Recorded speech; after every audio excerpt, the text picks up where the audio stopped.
जदि आप जनरल पिला ही ईडब्ल्यूएस सर्टिफिकेट रो वैल्यू कौन जानी ना ताले आप एजुकेशन सिस्टम रु गोटे पाते पछुआ रही ईडब्ल्यूएस सर्टिफिकेट हूँ जोटा ओबीसी आउ एससीबीसी सर्टिफिकेट आहरी अधिक काम दिए केतक पिला अच्छा जी कि गरीब श्रेणी अटंती किंतु सेमानकर कास्ट जेनेराल जाऊँगी आउ जो से रिजर्वेशन पाई पारना जेनेराल कास्ट रे गणा होचंती किंतु एससीबीसी आ ओबीसी पिला भल माने रिजर्वेशन पाउचंती तेणुकर जो माने जेनेराल पिला रहिले सेतिपई किछि क्राइटेरिया रहिछि जहार 2 डिसिमिल किंबा 2.5 डिसिमिल माने अलग अलग तहसिल अलग अलग सिस्टमेटिक रही थाए आम जेमिति कि आम तहसिल रोचे 2 डिसिमिल 2.5 डिसिमिल कम होइथवा दरकार माने घर बारी सेमति अलग अलग तहसिल सेमति जगह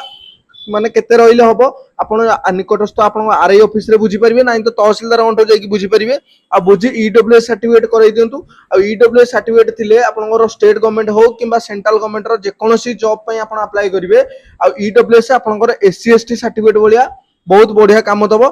ठीक अछि जो मन जनरल पिला अछंती लेट करंतुनी ए खुशी खबर से मानको वीडियो माध्यम रे शेयर कर दियंतु ठीक अच्छे जदि वीडियो भल लगी था ये इनफॉरमेशन वीडियो पाइबा और जॉब रिलेटेड वीडियो पाइबा आमको फॉलो करंतु वीडियो को लाइक करंतु रहिली जय जगन्नाथ।